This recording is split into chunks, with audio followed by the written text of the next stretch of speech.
le tribunal de Christ. Tous ceux qui seront enlevés recevront de diverses récompenses avant la célébration des noces de l'agneau.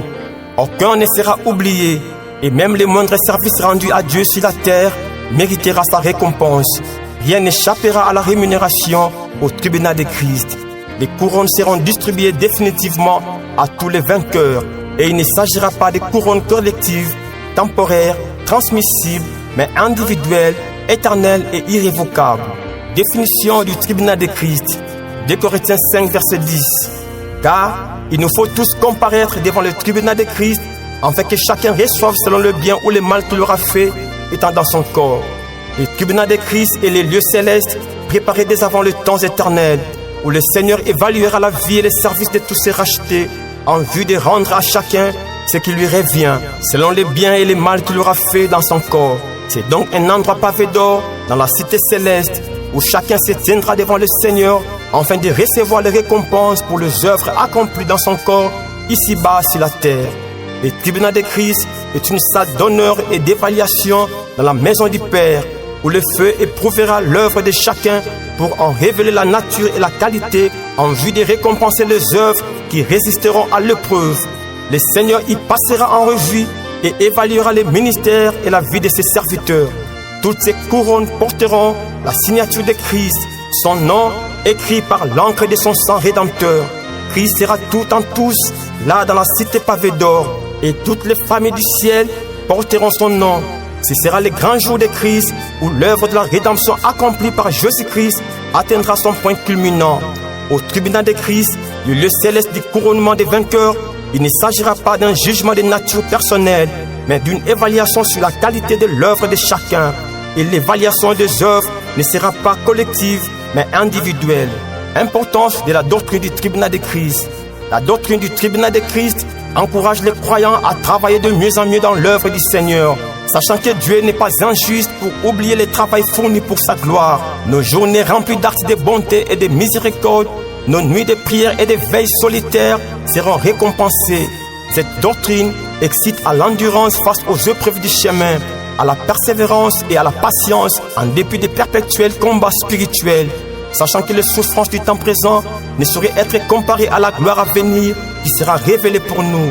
Les dures souffrances, alors que nous foulions les sentiers menant au calvaire, ne manqueront pas de récompenses.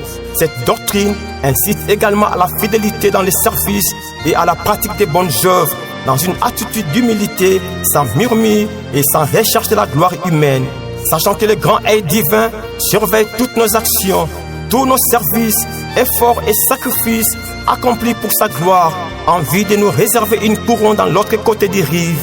La doctrine du couronnement éternel dans le ciel embrase les croyants et les pousse donc à veiller à froid sur la qualité de sa vie, tant spirituelle que physique, et sur chacune de ses œuvres accomplies dans son corps, afin de ne pas perdre la couronne. Cette doctrine constitue un puissant avertissement divin aux croyants, afin qu'ils ne prennent pas à la légère ce qui est fait dans leur corps mortel, car il peut avoir une valeur éternelle. Matthieu 6, 19 à 21. Attitude des vainqueurs au tribunal de Christ. Le tribunal de Christ n'est pas destiné à attirer l'opprobre et l'humiliation, car les premières choses ont disparu. Les vainqueurs s'y approcheront, non avec des sentiments de crainte, mais tout joyeux, sourire aux lèvres, devant la face du grand Rédempteur. La distribution des couronnes sera accompagnée de cantiques de rédemption. Les saints avanceront doucement, chacun à son tour devant le Seigneur des Seigneurs, sous les applaudissements des êtres angéliques et des millions de rachetés. Lorsque viendra le tour de l'apôtre Paul, tous les rachetés s'élèveront avec de puissantes acclamations en signe de la louange au grand agneau pour son héros, prédestiné à être l'un des pionniers de l'évangile. Les uns et les autres seront exceptionnellement débordés de gaieté de voir avancer Paul rafler les différentes couronnes. Il n'y aura pas de moindre jalousie, pas de moindre envie. Même les moindres serviteurs qui a été méprisé et ignoré par les hommes, au moment où il cheminera humblement vers le Rédempteur glorieux, les ovations vibreront dans la salle des couronnements en vue de célébrer l'œuvre de la rédemption de Christ. Toute l'attention des saints se dirigera non sur qui que ce soit, mais sur le vainqueur de Golgotha. Le tribunal de Christ sera dégagé de toute partialité et de toute injustice, car il s'agira des couronnes de mérite dans le Seigneur, octroyées à tous les lauréats qui ont sémé avec amour, sincérité et fidélité, sans contrainte, sans murmure et sans aucun mobile impur. L'évaluation au tribunal de Christ. L'évaluation dans ce lieu du couronnement céleste portera principalement sur les œuvres, les travails, c'est-à-dire les services et les ministères, les efforts et les sacrifices consentis, les souffrances et les épreuves endurées, l'usage de nos biens, de nos talents et de nos dons spirituels. Dans la cité des sans convois funèbres et des sans péchés seront évalués sous toutes leurs forces la vie et les services de chaque racheté du Seigneur. Car l'Éternel est un Dieu qui sait tout et par lui sont pesées toutes les actions. 1 Samuel 2, verset 3. C'est ce qui paraîtra au jour où Dieu jugera par Jésus-Christ les actions secrètes des hommes. Romains 2, verset 16. Le tribunal de Christ dévoilera la qualité des œuvres accomplies par chacun ici-bas et la récompense sera proportionnée aux œuvres. Aussi, nos œuvres doivent être sanctifiées et dépouillées de toute motivation impure, revêtir le caractère du ciel et s'aligner sur la parole confirmée de Dieu. Le ciel est très sensible et s'intéresse à toutes nos œuvres, fruit de notre amour envers Dieu, expression de la gratitude envers l'œuvre de la rédemption accomplie par Jésus-Christ et l'une des preuves de notre véritable repentance. Si les mauvaises œuvres des méchants trancheront sur leur sort éternel de l'enfer, selon qu'il est écrit, et j'ai vu les morts, les grands et les petits qui se tenaient devant le trône, des livres furent ouverts et les morts furent jugés selon leurs œuvres. D'après ce qui était écrit dans ces livres, chacun fut jugé selon ses œuvres. Apocalypse 20, versets 12 à 13. À combien plus forte raison, des bonnes œuvres des croyants récompenseront leurs auteurs dans la cité glorieuse. Et là au ciel, les saints pouvaient oublier leurs œuvres de générosité, mais le Seigneur n'en oubliera aucune. Le roi dira à ceux qui seront à sa droite, venez, vous qui êtes bénis de mon Père, prenez possession du royaume qui vous a été préparé dès la fondation du monde. Car j'ai eu faim et vous m'avez donné à manger. J'ai eu soif et vous m'avez donné à boire. J'étais étranger et vous m'avez recueilli. J'étais nu et vous m'avez vêtu. J'étais malade et vous m'avez assisté. J'étais en prison et vous êtes venus vers moi. Les justes lui répondront, Seigneur, quand avons-nous vu avoir faim et t'avons-nous donné à manger, ou avoir soif et t'avons-nous donné à boire? Quand avons-nous vu étranger et t'avons-nous recueilli, ou nu et t'avons-nous vêtu? Quand avons-nous vu malade ou en prison et sommes-nous allés vers toi? Et le roi leur répondra, je vous le dis en vérité, toutes les fois que vous avez fait ces choses à l'un de ces plus petits de mes frères, c'est à moi que vous les avez faites. Matthieu 25, versets 34 à 40. Ces passages montrent que la récompense de la possession de l'héritage du royaume, prédestiné dès avant la fondation du monde, est aussi fondée sur les actes d'amour des rachetés envers leurs frères du Seigneur, puisqu'ils ont fourni au roi ce dont il avait besoin. Ils étaient excités de fournir la boisson, des vêtements et des soins aux plus petits de ses frères. Et en agissant ainsi, c'est au roi qu'ils ont servi. Les crises financières et économiques du moment présent n'avaient pas éteint la flamme de leur amour pour les prochains, pour les démunis en Christ. En conséquence, ne nous laissons pas de faire le bien, car nous moissonnerons au temps convenable si nous ne nous relâchons pas. Ainsi donc, pendant que nous en avons l'occasion, pratiquons le bien envers tous et surtout envers les frères en la foi. Galates 6, 9 à 10. Les travail, service ou ministère. 1 Corinthiens 15, verset 58, de Timothée 2, verset 6. Ainsi, mes frères bien-aimés, soyez fermes, inébranlables, travaillant de mieux en mieux à l'œuvre du Seigneur, sachant que votre travail ne sera pas vain dans le Seigneur. Il faut que les laboureurs travaillent avant de recueillir les fruits. Vos services rendus à Dieu avec larmes et vos souffrances du présent moment préparent votre couronnement au ciel. Dans la cité pavée d'or, nous recevrons les récompenses, même pour le moindre travail fourni pour Christ. Les ministères exercés au milieu des épines, des durs combats, des moqueries et des critiques de la part des ennemis sera rétribué au tribunal de Christ, car Dieu n'est pas injuste pour oublier votre travail et l'amour que vous avez montré pour son nom. Hébreux 6, verset 10. Dans la salle du couronnement, les chants de rédemption s'élèveront à l'honneur de l'agneau, car n'eût été son sang, notre travail serait couronné d'échecs et de confusion. Travaillons dans l'œuvre de Dieu avec foi et courage, quand même les nuages annoncent l'orage. Leurs finales sont déjà. La mort qui moissonne, n'épargnant personne, nous suit de tout près. Son pas se rapproche, mais quoi qu'il en soit, tenons-nous prêts. bientôt c'est le grand décollage pour le couronnement éternel. Remplis bien ton ministère, ta tâche de sacrificateur, ton rôle de sentinelle, ta mission d'ambassadeur et de témoin de Christ, surveillant des âmes. Soyez au poste jour et nuit, travaillez à votre tâche sans relâchement, car Jésus-Christ revient du ciel. Et même s'il y a encore tant de collines à gravir, luttez jusqu'au bout, car les peines du chemin ne vaudront rien. Quand vous atteindrez la fin de la route, les portails de la ville sainte s'ouvriront pour vous accueillir. Votre travail sera échangé en récompense. Vous qui semez le matin les semences d'amour, attendez la moisson, le temps de la récolte. Vous serez dans l'allégresse, apportant les fruits. Semez sous le soleil, dans les ombrages, ne craignez ni nuages, ni les froids d'hiver, car bientôt c'est la récolte. Le temps du travail marche vers sa fin. Nous serons dans la joie, apportant les fruits devant la présence glorieuse de Dieu. Oui, le temps est court, l'heure s'envole. Ne perdons rien, travaillons car le Maître nous prépare une couronne qui jamais ne se flétrira. Nous devons avancer avec joie et marcher sur l'ordre du roi, car notre demeure céleste est splendide. Nous marcherons sur le sol d'Emmanuel vers les beaux pays d'en haut.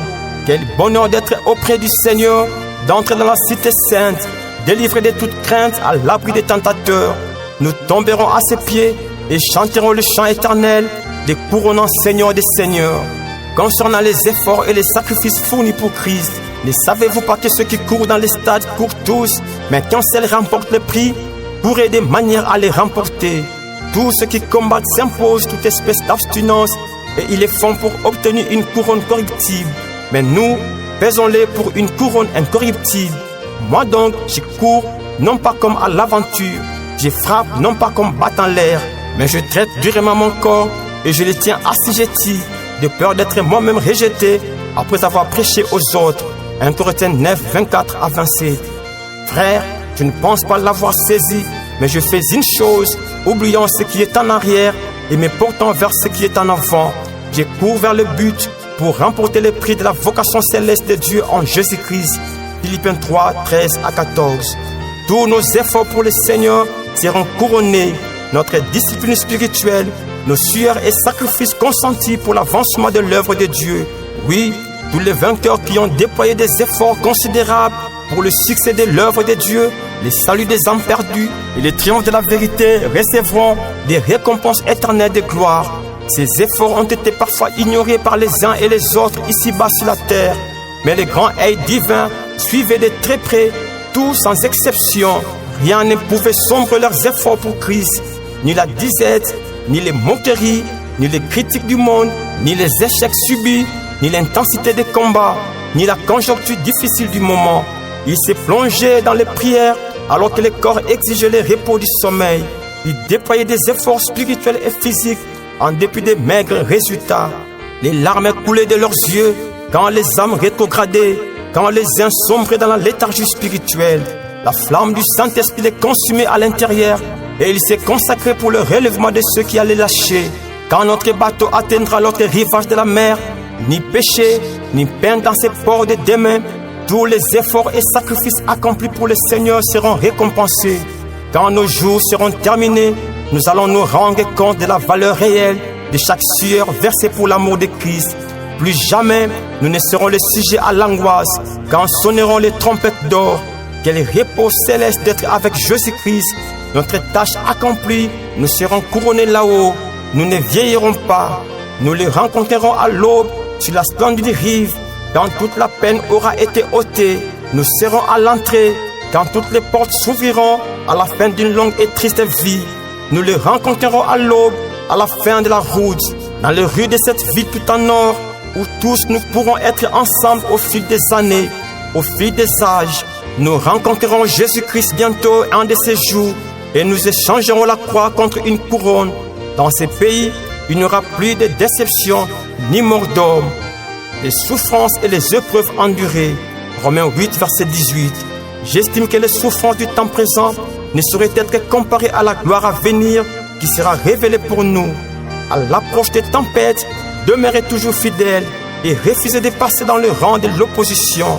Même si votre foi est soumise aux rudes épreuves de souffrance, alors que vous êtes entourés de difficultés, en but aux plus rudes assauts du diable, et que la mission que vous avez entreprise menace de vous écraser, ne perdez pas votre enthousiasme et ne retournez pas en arrière, mais jetez-vous dans les bras du Tout-Puissant, car nos légères afflictions du moment présent produisent pour nous, au-delà de toute mesure, un poids éternel de gloire, parce que nous regardons non point aux choses visibles, mais à celles qui sont invisibles, car les choses visibles sont passagères et les invisibles sont éternelles. 2 Corinthiens 4, versets 17 à 18. Durant les périodes de persécution, soyez à jamais stimulés par les sans-zèle et par la puissance d'impulsion d'en haut. Faites toujours vos devoirs spirituels sans calculer les conséquences. Ne songez ni à votre opprobre quand vous portez la croix bénie de Christ, ni à votre réputation lorsque vous traversez des moments difficiles à cause de Jésus-Christ, ni à votre vie lorsque les orages menacent de vous écrouler, ni à vos intérêts temporels lorsque vous êtes persécutés pour le Seigneur. Les diverses épreuves de souffrance ont été les lots des hommes de Dieu de tous les siècles. Et quand vous franchirez les portes pavées d'or, le Seigneur vous accueillera et couronnera vos souffrances. Heureux serez-vous lorsqu'on vous outragera, qu'on vous persécutera et qu'on dira faussement de vous toutes sortes de mal à cause de moi. Réjouissez-vous et soyez dans l'allégresse, parce que votre récompense sera grande dans les cieux. Car c'est ainsi qu'on a persécuté les prophètes qui ont été avant vous. Matthieu 5, 11 à 12. L'usage de nos biens, de nos talents et de nos dons spirituels. Nos dons spirituels, nos biens et nos talents ne sont pas des moyens pour écraser et sous-estimer notre prochain, ni non plus pour se glorifier, mais ce sont des capacités, des ressources divines à mettre au profit pour le bien d'autrui. Ce sont des opportunités spirituelles à maximiser pour rafler les courants dans l'autre côté de l'éternité glorieuse. Martin Luther disait: es-tu riche, que ton bien soit utile aux pauvres. Es-tu pauvre, que ton service soit utile aux riches. Si ton travail n'est utile qu'à toi-même, le service que tu prétends rendre à Dieu n'est qu'un mensonge. La Bible dit: recommande les riches de faire du bien, d'être riches en bonnes œuvres, d'avoir de la libéralité, de la générosité et de s'amasser ainsi pour l'avenir un trésor placé sur un fondement solide afin de saisir la vie véritable. 1 Timothée 6, 17 à 19. Dans la sainte cité bénie, chacun devra rendre compte de la gestion des biens, des dons spirituels et des talents que Dieu lui a donnés. C'est pourquoi, avec nos biens, soyons des canaux de soutien, d'aide et de bénédiction pour les autres en ce temps difficile. Mais quand tu fais l'aumône, que ta main gauche ne sache pas ce que fait ta main droite, afin que ton aumône se fasse en secret, et ton Père qui voit dans les secrets te les rendra. Matthieu 6, 3 à 4. Ne fais rien pour attirer sur ta personne l'attention et la sympathie, mais cache-toi derrière l'homme du calvaire. Ne fais pas les aumônes par vaine gloire pour être admiré des hommes, et ne pense pas à un gaspillage d'argent quand tu pourvois aux besoins du prochain, car ta récompense sera grande dans la maison des sans-péché. Ayons l'envie d'y aller, ce palais céleste sera vôtre, et là nous foulerons les rues d'or. N'oublions pas que les couronnes immortelles et glorieuses nous sont réservées là dans la maison du Père. Aimez vos ennemis, faites du bien et prêtez sans rien espérer, et votre récompense sera grande, et vous serez fils du Très-Haut, car il est bon pour les ingrats et pour les méchants. Luc 6, 34 à 35. Diverses récompenses aux vainqueurs. Les Saintes Écritures nous parlent de diverses récompenses que Dieu réserve à ses rachetés quand ils fouleront les pieds dans la cité resplendissante. Nous les avons regroupées en 10, à savoir les récompenses des couronnes, de l'héritage, du règne et de l'étoile du matin, de la louange, de la moisson, de l'arbre de vie, de la manne cachée, du caillou blanc, de la préservation du nom des vainqueurs dans les livres de vie et de la colonne. La récompense des couronnes. Les couronnes sont des récompenses que le Seigneur remettra aux vainqueurs en Christ, à l'exemple des médailles passées au cou des champions des Jeux olympiques. La Bible parle de 4 couronnes: la couronne de vie, la couronne de justice, la couronne de gloire et la couronne incorruptible.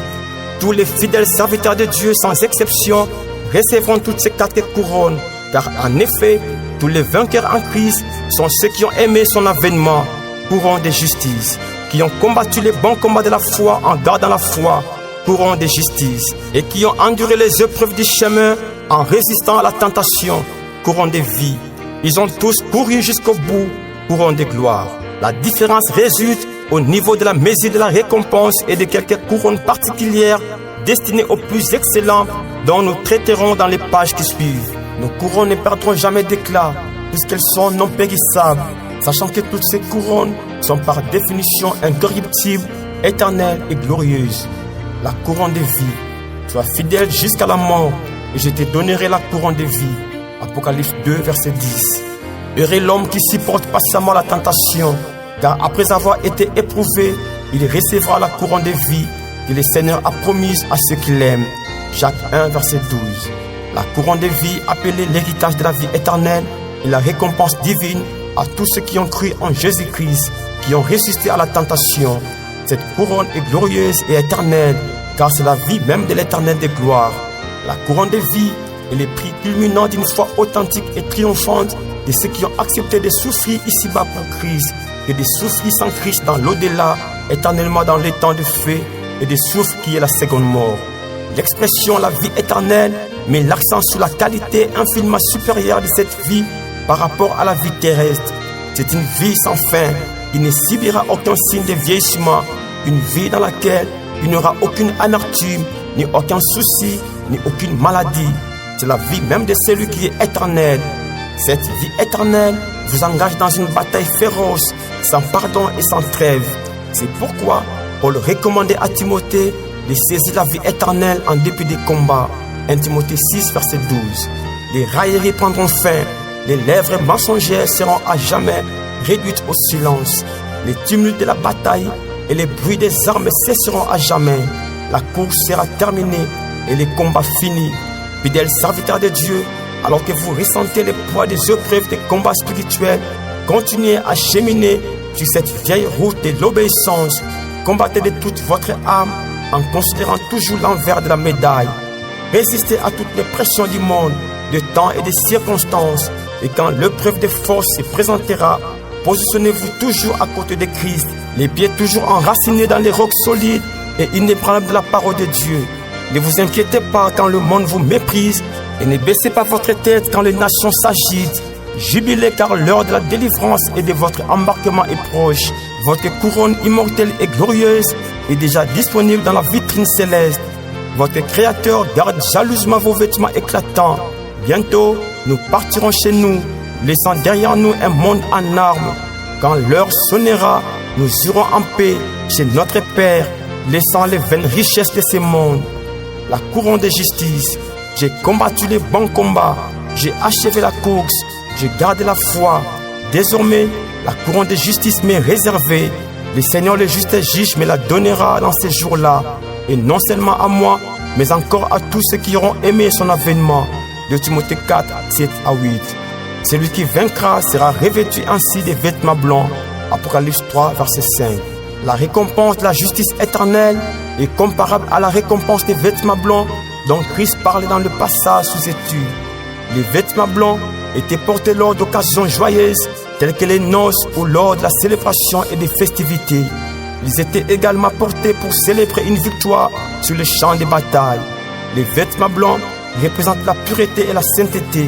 Ainsi, ceux qui ont vaincu l'esprit de la désobéissance seront revêtus de l'éclat de la pureté et de la sainteté éternelle et parfaite. La lueur de leurs vêtements blancs sera plus que la lumière du soleil. Voir Matthieu 17, verset 2, Matthieu 28, verset 3, Marc 9, verset 3, Marc 16, verset 5, Acte 1, verset 10. Ces vainqueurs n'avaient pas souillé leurs vêtements, même au milieu du combat, mais ils les ont gardés purs. La pression du monde et l'influence de la masse n'avaient pas souillé leurs vêtements. Ils avaient livré la bataille de la pureté et possédé les ports des compromis, de la tolérance et du monde. Ainsi, ils moissonneront ce qu'ils auront sémé, les vêtements purs, symbole de la justice parfaite et éternelle de Jésus-Christ. Apocalypse 19, verset 6. Cette couronne de justice, la récompense des vêtements blancs, est également glorieuse, car dans la cité glorieuse, tout sera glorieux et nous porterons des corps glorieux et éternels. Le dépouillement de nos vieux vêtements du péché sera échangé en vêtements glorieux et le renoncement de l'image du monde aboutira au port de l'image de Christ. Nous refléterons complètement et parfaitement l'image de Jésus-Christ et tel il est, tel nous serons. nous serons parfaitement saints, sans fuir pour toujours. C'est cela le prix ou la couronne de la justice éternelle de Jésus-Christ donné aux vainqueurs des épreuves du monde. En sa présence, tous les visages seront devenus joyeux. Aujourd'hui, nos cœurs vibrent de cet ardent désir de vivre ces instants tant entendus, où les chants des anges monteront en puissance au moment de la distribution des couronnes. Couronne de gloire, paissez les troupeaux de Dieu qui est sous votre garde, non par contrainte, mais volontairement, selon Dieu, non pour un gain sordide, mais avec dévouement, non comme dominant sur ceux qui vous sont échis en partage, mais en étant les modèles du troupeau. Et lorsque le souverain pasteur paraîtra, vous obtiendrez la couronne incorruptible de la gloire. 1 Pierre 5, 2 à 4. Car nos légères afflictions du moment présent produisent pour nous, au-delà de toute mesure, un poids éternel de gloire. Parce que nous regardons non point aux choses visibles, mais à celles qui sont invisibles. Car les choses visibles sont passagères et les invisibles sont éternelles. 2 Corinthiens 4, 17 à 18. Les rois des rois illuminera le pleur de tous les visages des rachetés, effacera toutes les traces de tristesse. Des millions d'entre les vainqueurs sont descendus dans la tombe, portant les cicatrices de la honte, pour avoir fermement refusé d'emprunter les chemins larges, de se plier aux exigences de ce monde et de Satan. Les tribunaux des humains les ont condamnés comme des vils criminels. Le monde s'est moqué d'eux. Maintenant, l'heure est arrivée. Les décisions de la terre sont révisées par le Seigneur des Seigneurs. La moquerie du monde est terminée. Jésus-Christ apportera à ses combattants une couronne immortelle de gloire. De la porte du ciel entrouverte, il leur dira: venez, vous qui êtes bénis de mon Père, je suis très fier de vous. Dieu a décidé alors de leur donner un diadème au lieu de la cendre, une huile de joie au lieu du deuil, un vêtement de louange au lieu d'un esprit abattu, afin qu'on les appelle des terrabites de la justice, une plantation de l'Éternel pour servir à sa gloire. Isaïe 61, versets 2 à 3. Ainsi, les rachetés de l'Éternel retourneront. Ils iront à Sion avec des chants de triomphe, et une joie éternelle couronnera leur tête. L'allégresse et la joie s'approcheront, la douleur et les gémissements s'enfuiront. C'est moi qui vous console. Isaïe 51, 11 à 12. Les épreuves et les difficultés de la vie ont entraîné un effet positif, car elles produisent pour nous un poids éternel de gloire. Comparé aux souffrances de la vie ici-bas, ce poids éternel de gloire fait pencher la balance lourdement en faveur d'une récompense éternelle. Et même que l'humiliation de Christ avait abouti à sa glorification, voir Philippiens 2, verset 8 à 9, le poids éternel de gloire que les vainqueurs en Christ connaîtront sera plus grand que les souffrances terrestres. Ce poids éternel de gloire excédera toutes les limites. Ô précieuse croix, glorieuse couronne, une vieille croix teinte de sang, si méprisée du monde, attachez-vous à cette vieille croix et vous l'échangerez contre une couronne. Un jour, Christ vous amènera à votre maison lointaine pour être toujours dans sa gloire. La couronne incorruptible. Tous ceux qui combattent s'imposent toute espèce d'abstinence et ils le font pour obtenir une couronne corruptible. Mais nous, faisons-le pour une couronne incorruptible. 1 Corinthiens 9, verset 25. En réalité, ce sont les trois couronnes précédentes qui sont qualifiées d'incorruptibles. La couronne incorruptible de gloire, la couronne de vie non périssable, qui ne vieillit point, et la couronne de justice éternelle. Oui, nous sommes sur le point de vivre le temps du couronnement des efforts, des sacrifices, des renoncements sans fin sur la terre. C'est l'heure de la remise des prix aux vaillantes troupes du Seigneur qui ont combattu selon la règle, car l'athlète n'est pas couronné s'il n'a pas combattu suivant les règles, et qui ont couru en franchissant la ligne d'arrivée. Voulez-vous obtenir ces couronnes incorruptibles? Traitez durement votre corps et tenez-les assujettis. Renoncez à vos propres droits et engagez-vous dans un combat véritable, sans négociation avec l'ennemi. Courez de manière à remporter les prix, tout en demeurant fidèle quoi qu'il en coûte. Nos couronnes sont soigneusement gardées au ciel, dans un endroit plus que sûr, où il y a absence totale d'insécurité, aucun risque d'usure et de vol. Ce sont donc des trésors placés sur un fondement solide. 1 Timothée 6, verset 19. C'est pourquoi amassez-vous des trésors dans les ciels, où la teigne et la rouille ne détruisent point, et où le voleur ne perce ni ne dérobe. Matthieu 6, verset 20. Ces couronnes existaient déjà, dès avant la fondation du monde. Il y en a là au ciel, des millions et des millions exécutés par le Seigneur lui-même pour tout un chacun. La Bible dit, je viens bientôt, retiens ce que tu as, afin que personne ne prenne ta couronne. Apocalypse 3, verset 11. Voyez-vous l'expression ta couronne? Une couronne individuelle. Oui, les récompenses seront individuelles selon la fidélité et les épreuves endurées par chacun. Voir Philippiens 2, verset 14 à 15. Et combien est riche cette précieuse vérité de l'apôtre Paul. La couronne de justice m'est réservée, non pas seulement à moi, mais à tous les amoureux de l'avènement de Christ. La récompense de l'héritage. Serviteurs, obéissez en toutes choses à vos maîtres selon la chair, non pas seulement sous leurs yeux, comme pour plaire aux hommes, mais avec simplicité de cœur, dans la crainte du Seigneur. Tout ce que vous faites, faites-le de bon cœur, comme pour le Seigneur et non pour des hommes, sachant que vous recevrez du Seigneur l'héritage pour récompense. Servez Christ le Seigneur. Colossiens 3, 22 à 24. Le mot héritage désigne une richesse transmise ou un bien reçu en qualité de membre d'une famille. Nous attendons notre pleine entrée dans notre héritage de fils adoptifs de Dieu. Car jusqu'aujourd'hui, nous ne jouissons pas pleinement de notre héritage. Notre héritage est éternel. Un héritage qui ne se peut ni corrompre, ni souiller, ni flétrir, lequel vous est réservé dans les cieux. 1 Pierre 1, verset 4. Il ne peut se corrompre, donc il ne peut pas être détruit, pas non plus être déprécié à la suite du temps ou pour une cause quelconque. Cet héritage est un trésor glorieux qui ne disparaîtra jamais, contrairement à l'héritage humain qui peut se déprécier et se corrompre. Il s'agit également d'un héritage exempté de toute souillure, contrairement à l'héritage de la terre qui est souillé à cause du péché d'Adam. Enfin, cet héritage ne peut pas se flétrir, à l'opposé de la fleur qui se fane ou qui passe. Donc cela signifie que l'héritage réservé aux élus ne perdra jamais de son éclat. La Bible traite d'au moins 5 différents héritages éternels qui nous entendent dans la maison sacrée et glorieuse de Dieu. L'héritage de la vie éternelle, voir Matthieu 19, verset 29, Tite 3, verset 7.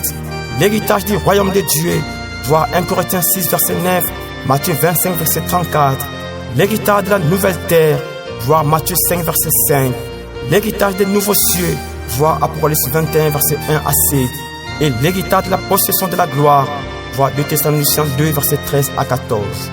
Notre héritage est l'aspect de notre salut qui est encore principalement à venir. Nous avons été élus et prédestinés avant que le temps n'existe, rachetés dans l'âge présent, et nous recevrons notre héritage complet dans les âges à venir, lorsque nous entrerons pleinement dans les royaumes célestes éternels. Dans sa grâce, Dieu a rendu ses promesses de l'héritage encore certaines, en nous donnant sa propre garantie, le Saint-Esprit, voir Ephésiens 1, 13 à 14.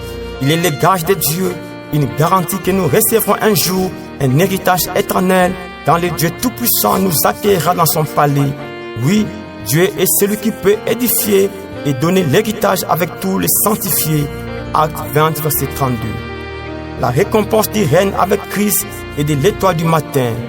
À celui qui vaincra et qui gardera jusqu'à la fin mes œuvres, je donnerai autorité sur les nations. Il les pètera avec une verge de fer, comme on brise les vases d'argile. Ainsi que moi-même, j'en ai reçu le pouvoir de mon Père, et je lui donnerai l'étoile du matin. Apocalypse 2, versets 26 à 28.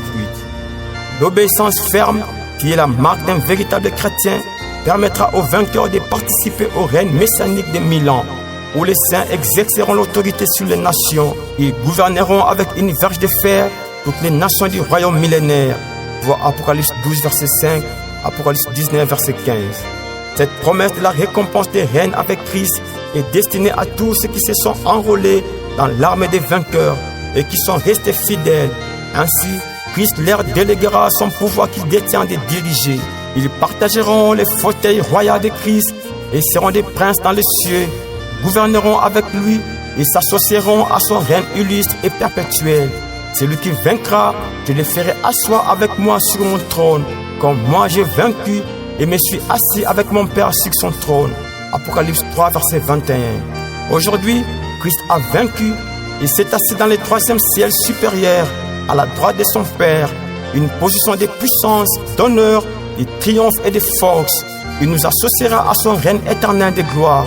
Et les vainqueurs bénéficieront donc de la communion parfaite avec Christ et partageront sa victoire et sa position de gloire au siècle des siècles. Ainsi donc, frères, vous devez vous engager à l'attaque sans vous allier avec les armées étrangères et vous devez persévérer jusqu'à la fin en vue de posséder ces précieux héritages, car si nous persévérons, nous régnerons aussi avec lui. Si nous les régnons, lui aussi nous régnera. De Timothée 2, verset 12. En outre, le Sauveur donnera aux vainqueurs l'étoile brillante du matin. Cela signifie qu'ils reflèteront la gloire de Christ et posséderont la lumière éternelle et parfaite de Christ. Nous sommes à la fin de notre parcours et c'est bientôt la fin de la mission de l'Église. Pèlerins, c'est la fin de la course. Il faut vaincre le monde et partir. Bientôt, les chants après les larmes, les trônes après la croix, la couronne après l'opprobre. Debout, soldats du roi des rois, tenez d'une main forte l'étendard de la croix. Debout, voyants soldats, l'immortelle couronne est là, prix des combats. Luttez jusqu'au matin, déjà brille l'aurore. Bientôt, jetant nos larmes aux pieds du roi des rois. Quand s'achèvera votre voyage, si vous êtes fidèle à Dieu, votre âme ravie dans la gloire trouvera une belle demeure. Ne convoitez pas les richesses vaines de ce monde, qui périssent rapidement. Cherchez les trésors célestes qui ne passeront jamais. La récompense de la louange. Celui qui vaincra, je confesserai son nom devant mon Père et devant ses anges. Apocalypse 3, verset 5. Le Seigneur mettra en lumière ce qui est caché dans les ténèbres et manifestera les desseins des cœurs. Alors chacun recevra de Dieu la louange qui lui sera due. 1 Corinthiens 4, verset 5. Quel privilège d'entendre ces mots de la part du grand roi, du Seigneur des Seigneurs. C'est bien, bon et fidèle serviteur.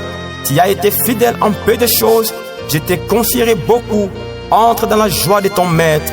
Matthieu 25, verset 31. Christ confessera le vainqueur devant son Père qu'ils lui appartiennent pour toujours, qu'ils sont sa propriété privée. Ils seront reconnus dans l'éternité comme appartenant à Christ, contrairement à d'autres qui seront rejetés. Voir Matthieu 7, 21 à 22.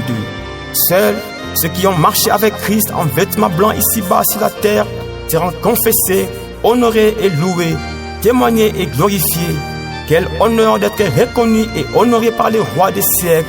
Quel grand honneur devant une foule nombreuse de rachetés et des centaines de millions d'anges célestes, car les éloges n'émanent pas d'un homme, mais du Créateur, de celui qui est infiniment fidèle. Avec une confiance encombrée, accompagnée d'un léger sourire céleste, expression d'un plein sentiment d'estime et d'allégresse infinie, les concurrents marcheront délicatement devant le trône royal de l'agneau. Les applaudissements angéliques déchireront les airs célestes. Les maîtres debout avec sa longue robe resplendissante regardent et contemplent ces rachetés du calvaire. Quelle fierté! En ce jour-là, dans la salle des couronnements célestes, le preuve de votre foi plus précieuse que l'or périssable aura pour résultat la louange, la gloire et l'honneur lorsque Jésus-Christ apparaîtra. 1 Pierre 1, verset 7. Le maître se scènera, vous fera mettre à table et s'approchera pour vous servir. Luc 12, verset 37. De la bouche de ceux qui, devant le trône, sont vêtus de robes blanches, s'élève ce chant de louange. L'agneau qui a été immolé est digne de recevoir la puissance, la richesse, la sagesse, la force, l'honneur, la gloire et la louange. À celui qui est assis sur le trône et à l'agneau soit la louange, l'honneur, la gloire et la force au siècle des siècles. Voir Apocalypse 5, verset 12 à 13. Contemplant les rachetés régénérés à sa propre image, Jésus-Christ reconnaît en chacun d'eux l'empreinte de la divinité et sur chaque visage les traits de sa propre beauté. Il voit en eux les fruits du travail de son âme et il est satisfait. Alors d'une voix qui est entendue de toute la multitude des justes s'écria: voici les rachetés de mon sang. Venez mes amis, vous êtes formidables, de vaillants combattants. Quand les saints étaient torturés par l'angoisse, voyant se dresser devant eux une forte opposition du diable, leur foi n'avait pas sombré. La louange du Seigneur était en permanence dans leur cœur et dans leurs lèvres. Ainsi, dans l'au-delà, le Seigneur les honorera également en les appelant: venez vous qui êtes bénis de mon Père. Voir Matthieu 25, verset 34. Au moment où cette louange s'élève dans la cité bénie, une acclamation de joie et d'adoration déchire les airs. Les saints, en voyant les crielles cicatrices de Christ, se prosterneront humblement à ses pieds en se criant: non pas à nous, mais à ton nom donne gloire. Seul est digne l'agneau immolé, les rédempteurs glorieux. Les jours de souffrance et de larmes sont à jamais passés. Fini les jours de l'humiliation.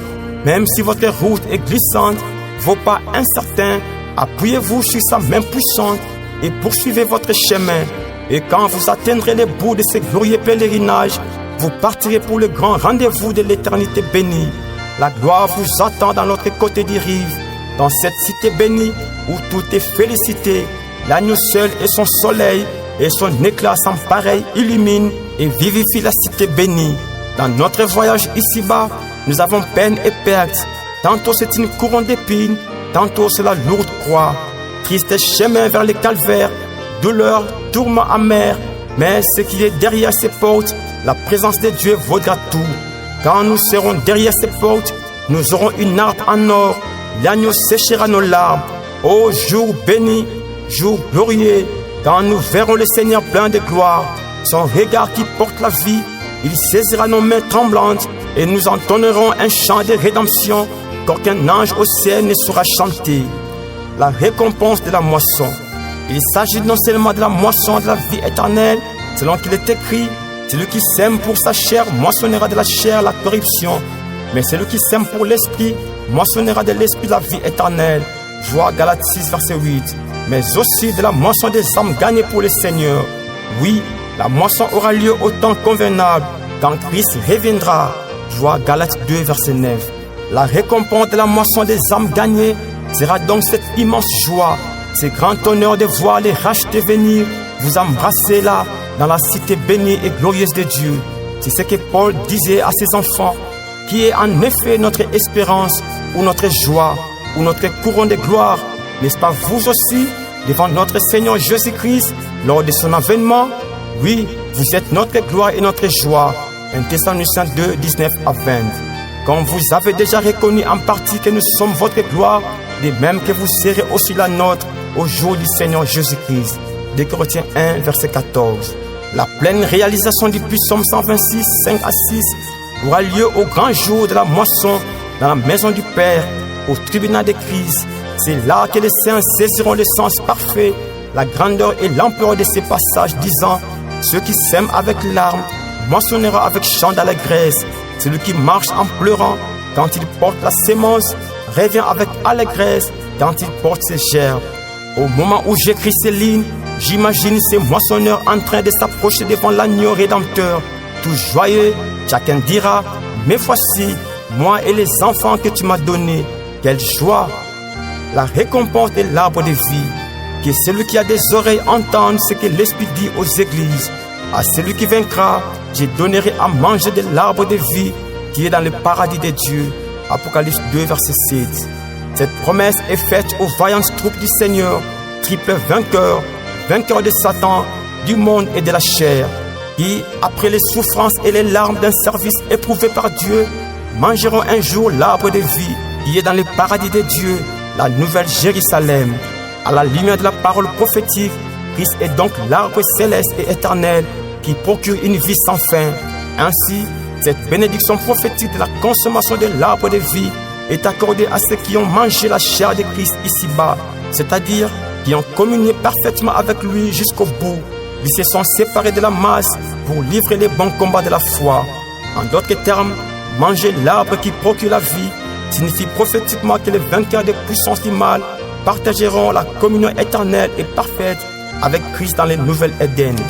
Sachant que la récompense de l'arbre de vie nous attend, quelles que soient les épreuves de la guerre spirituelle, luttons fermement pour préserver notre intimité profonde avec Dieu et ne nous conformons pas à l'esprit du siècle présent, puisque nous sommes transformés par le renouvellement de l'intelligence, afin que nous discernions quelle est la volonté de Dieu, ce qui est bon, agréable et parfait. Romains 12, verset 2. Et combattons courageusement sans oublier que notre cité à nous est dans les cieux, d'où nous attendons comme sauveur le Seigneur Jésus-Christ. Il transformera les corps de notre humiliation en les rendant semblables au corps de sa gloire par les pouvoirs qu'il a de s'assujettir toutes choses. Philippiens 3, verset 20 à 21. Détachez-vous et éloignez-vous de tout ce qui peut vous écarter loin de la présence de Dieu, source de tous vos triomphes, sachant que votre force est fonction de votre connexion avec lui. Éloignez-vous de tout ce qui peut réduire ou affaiblir votre amour pour Christ, de tout ce qui peut vous distraire et vous faire sortir de la présence de Dieu. Vivez constamment dans sa présence, marchez dans sa présence et combattez dans sa présence, car des victoires chrétiennes sont toujours remportées dans sa présence. La récompense de la manne cachée. Que celui qui a des oreilles entende ce que l'Esprit dit aux églises. À celui qui vaincra, je donnerai de la manne cachée. Apocalypse 2, verset 17. Tous ceux qui n'ont pas cédé à la pression de l'adversaire, de la chair et du monde, le trône céleste leur a réservé un aliment sacré, la manne préfiguration de Christ, qui est le véritable pain du ciel. Voir Jean 6, 48 à 51. Ils ont goûté Christ et ont senti sa saveur. Voir 1 Pierre 2, verset 3. Ils l'ont mangé, ils ont communié parfaitement avec Christ ici-bas, et l'heure est arrivée où dans l'au-delà ils les consommeront sans fin. Autrement dit, ils communieront toujours avec lui, une communion sincère, profonde, parfaite et éternelle. Souvenez-vous que les profanes n'avaient pas droit à la manne, le monde ne connaissait pas sa saveur, l'étranger en ignorait la valeur, mais seul Israël, délivré de la domination des pharaons et de l'Égypte, bénéficiait de cette excellente bénédiction céleste. À la fin du temps, le véritable Israël spirituel, racheté de la domination de Satan, constitué des hommes capables de discerner le bien et le mal, ceux qui refusent les mélanges et triomphent de l'influence de la masse, mangeront la manne céleste. La récompense du caillou blanc. À celui qui vaincra, je lui donnerai un caillou blanc, et sur ce caillou est écrit un nom nouveau que personne ne connaît, si ce n'est celui qui les reçoit. Apocalypse 2, verset 17. Les vainqueurs du compromis auront un caillou blanc sur lequel est écrit un nom nouveau que personne ne connaît, si ce n'est celui qui les reçoit. Dans l'Antiquité, les cailloux blancs symbolisaient l'acquittement lors du jugement, alors que les cailloux noirs, la condamnation. Les cailloux blancs étaient également utilisés par les maîtres des cérémonies lors d'un banquet en vue d'inscrire les noms des invités, image de la place de choix réservée par Christ aux vainqueurs conviés aux noces de l'agneau. Les Romains remettaient les cailloux blancs aux vainqueurs des compétitions athlétiques. Les cailloux blancs où étaient inscrits les noms du vainqueur conféraient aux vainqueurs le droit d'entrée à un banquet spécial de remise des médailles. Selon l'interprétation prophétique, Christ promet donc aux vainqueurs une récompense spéciale, la réception d'un nom nouveau et l'entrée dans le ciel. Les cailloux blancs est donc le privilège excellent aux vainqueurs de participer à la célébration éternelle de la victoire des noces de l'agneau. La récompense de la préservation du nom écrit dans le livre de vie. À celui qui vaincra, je n'effacerai point son nom du livre de vie, et je confesserai son nom devant mon Père et devant ses anges. Apocalypse 3, verset 5. À l'époque de Jean, les souverains gardaient un registre des citoyens d'une ville. En cas de décès ou de la commission d'un crime grave, les noms étaient effacés de ces registres.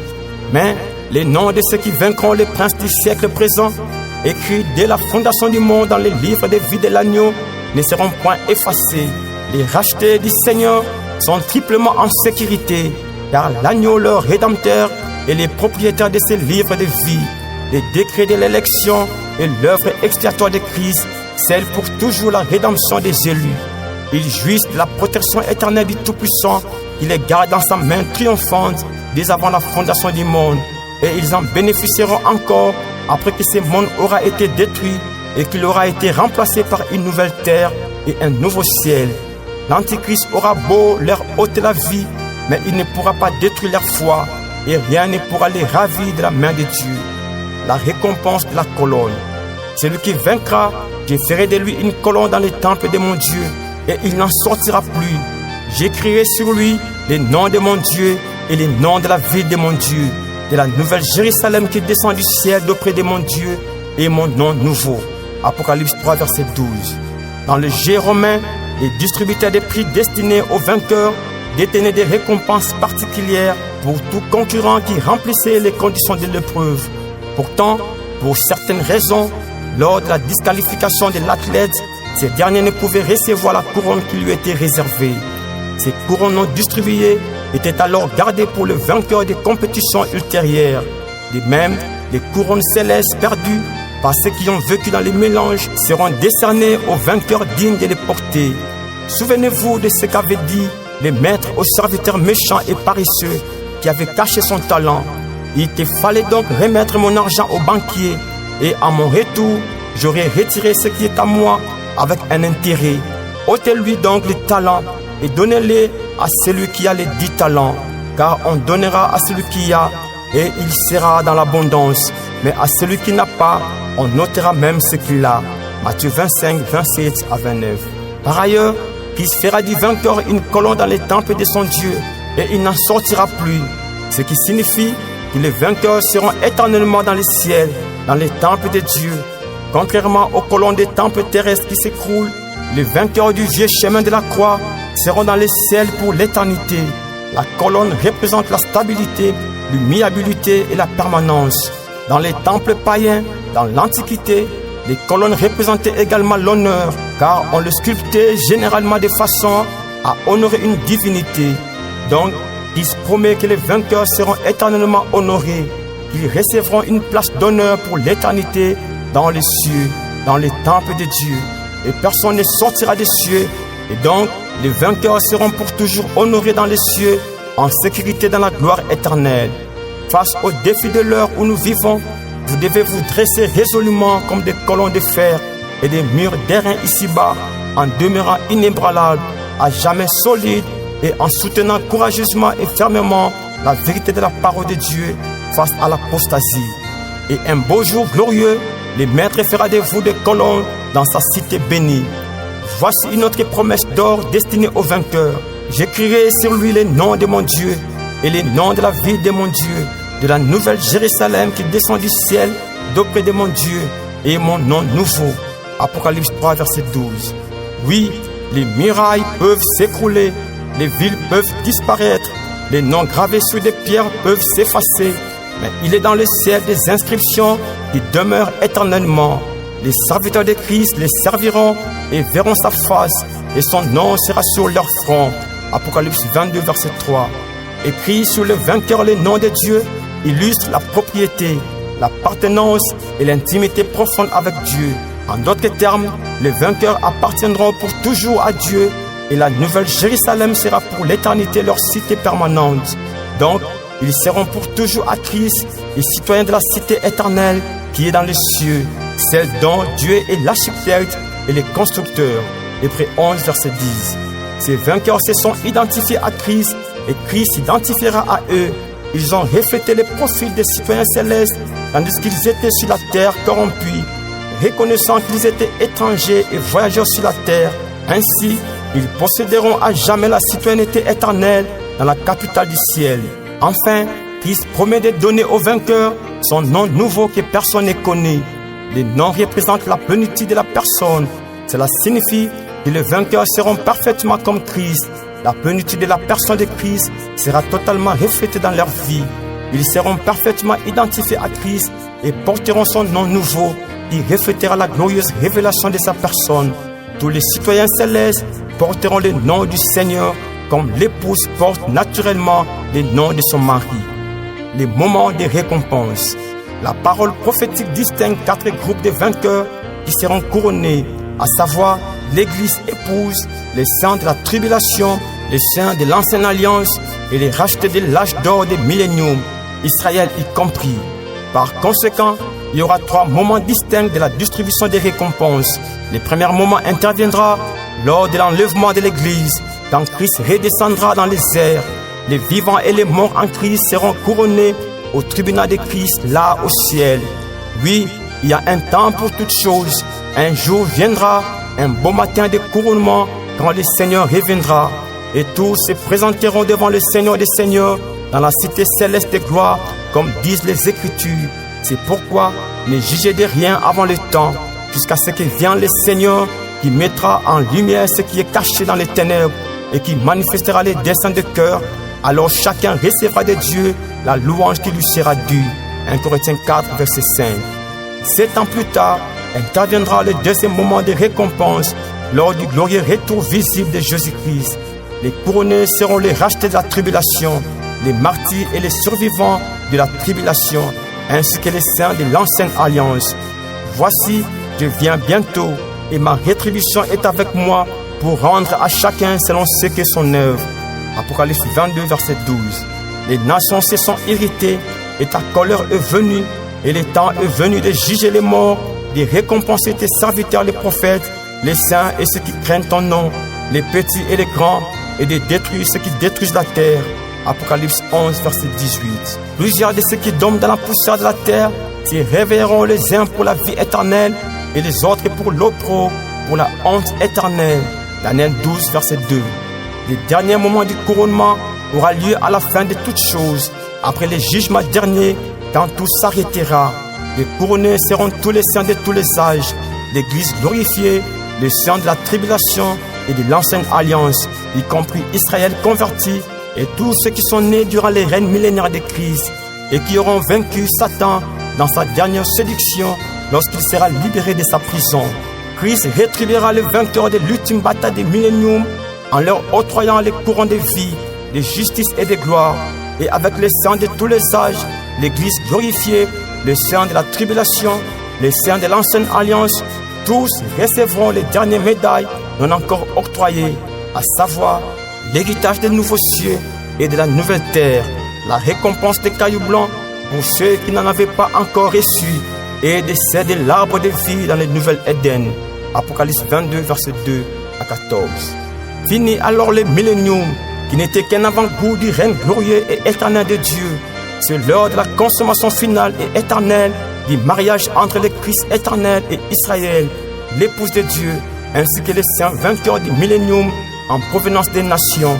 Christ sera tout en tous porteront désormais son nom, la liste des rachetés est close. Les critères des récompenses.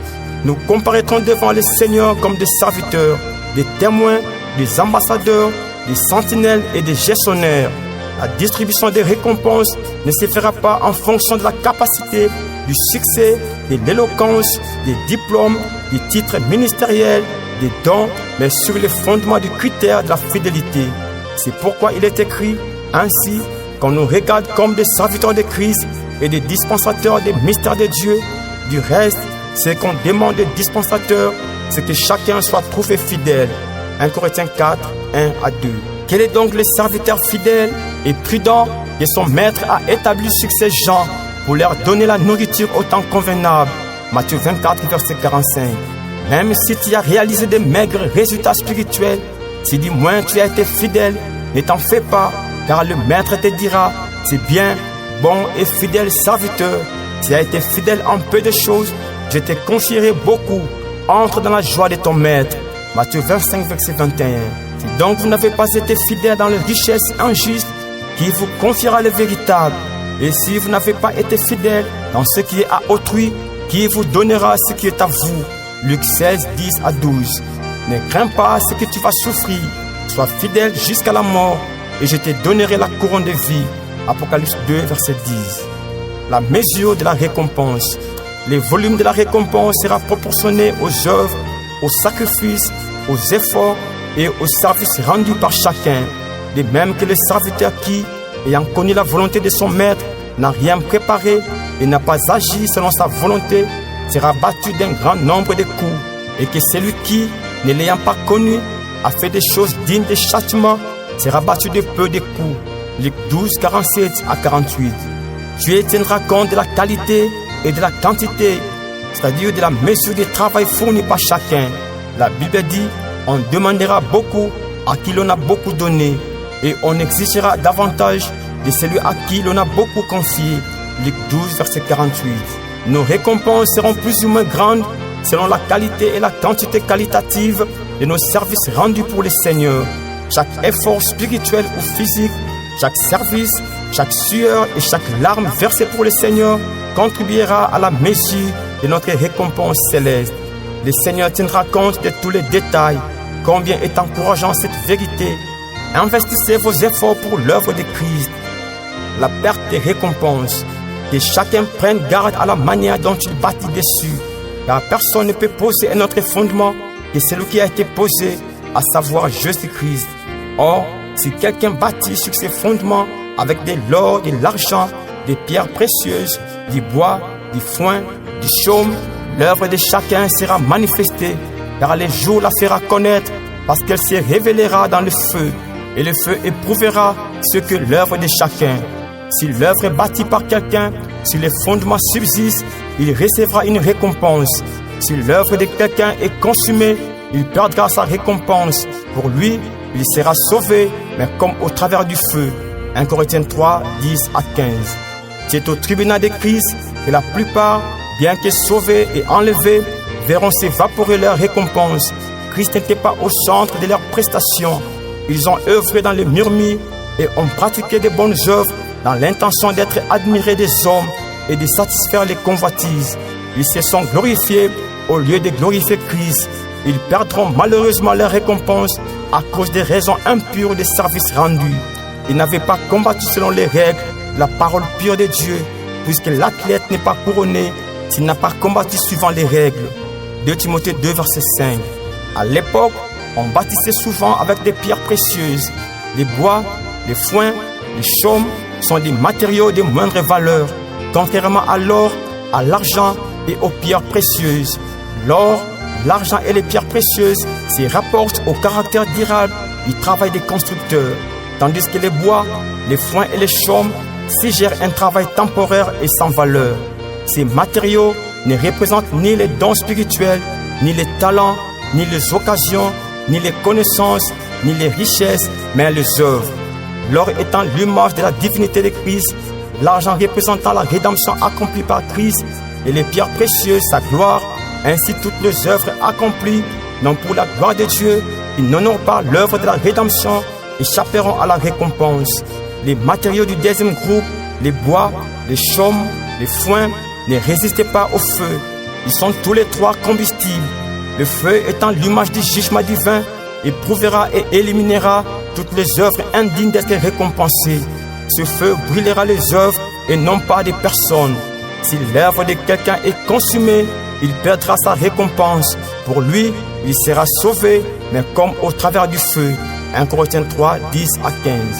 En d'autres termes, les œuvres inspirées par un amour sincère, accomplies pour la gloire de Dieu, subiront victorieusement l'épreuve du jugement. Mais celles qui sont faites pour la propre gloire ne résisteront pas au feu du jugement. Ainsi, les uns et les autres iront dans la salle de noces en voyant s'échapper leur récompense. Ils auraient pu rafler autant de récompenses, mais hélas, ils subiront la confusion quand ils auront vu disparaître toutes les œuvres inspirées par une gloire personnelle. Ils ont cherché les honneurs des hommes, prêché pour des motivations sordides, pour illustrer leur éloquence, leur capacité et connaissances théologiques. Ils ressembleront à Lot, les croyants charnels, qui fut sauvé au milieu d'un monde gâté, alors qu'il perdit tous ses biens, sa femme et jusqu'à son honneur. Il a déploré, non pas sa vie, mais tous les efforts consentis durant les longues années en vue d'acquérir ses fortunes, puisqu'enfin, il dilapida tout. Chers auditeurs, s'aimer avec crainte et tremblement, à l'instar de l'apôtre Paul, il pouvait écrire ceci à ses enfants spirituels. Pourtant la parole de vie, et je pourrais me glorifier au jour de Christ et n'avoir pas couru en vain, ni travaillé en vain. Philippiens 2, verset 16. Je leur exposais l'évangile que je prêche parmi les païens, afin de ne pas courir ou avoir couru en vain. Galates 2, verset 2. C'est pourquoi, gardez-vous de pratiquer votre justice devant les hommes, pour en être vus. Autrement, vous n'aurez point de récompense auprès de votre Père qui est dans les cieux. Lors donc que tu fais l'aumône, ne sonne pas de la trompette devant toi, comme font les hypocrites dans les synagogues et dans les rues, afin d'être glorifiés par les hommes. Je vous le dis en vérité, ils reçoivent les récompenses. Mais quand tu fais l'aumône, que ta main gauche ne sache pas ce que fait ta droite, afin que ton aumône se fasse en secret, et ton Père qui voit dans les secrets te les rendra. Matthieu 6, 1 à 4. Lorsque vous priez, ne soyez pas comme les hypocrites qui aiment à prier debout dans les synagogues et au coin des rues pour être vus des hommes. Je vous le dis en vérité, ils reçoivent les récompenses. Mais quand tu pries, entre dans ta chambre, ferme ta porte et prie ton Père qui est là dans le lieu secret, et ton Père qui voit dans les secrets te les rendra. Matthieu 6, 5 à 6. Prenez garde à vous-même, afin que vous ne perdiez pas les fruits de votre travail, mais que vous receviez une pleine récompense. 2 Jean 8. Et maintenant, petits enfants, demeurez en lui, afin que lorsqu'il paraîtra, nous ayons de l'assurance, et qu'à son avènement, nous ne soyons pas confus et éloignés de lui. 1 Jean 2, verset 28. La langue humaine est impuissante pour décrire la récompense des justes. Seul pourra s'en rendre compte ceux qui la recevront.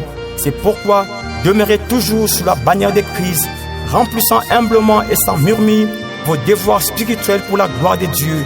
Ne méprisez pas les poids éternels d'une gloire infiniment excellente qui vous sont offerts et courez courageusement avec persévérance vers le but. Et quand la fin arrivera, le Rédempteur glorieux viendra vous chercher pour vous amener dans la maison du couronnement, la cité inondée de la lumière de Christ, où Dieu sera pleinement présent en chacun de ses habitants.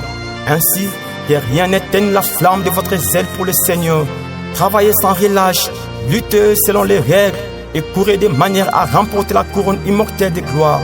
À chaque instant depuis le ciel, que ces douces paroles te parviennent. Sois fidèle jusqu'à la mort, je te donnerai la couronne de vie. Apocalypse 2, verset 10. Voici, je viens bientôt, et ma rétribution est avec moi pour rendre à chacun selon ce que son œuvre. Je suis l'alpha et l'oméga, le premier et le dernier, le commencement et la fin. Heureux ceux qui lavent leurs robes, afin d'avoir droit à l'arbre de vie et d'entrer par les portes dans la ville. Apocalypse 22, verset 11 à 15.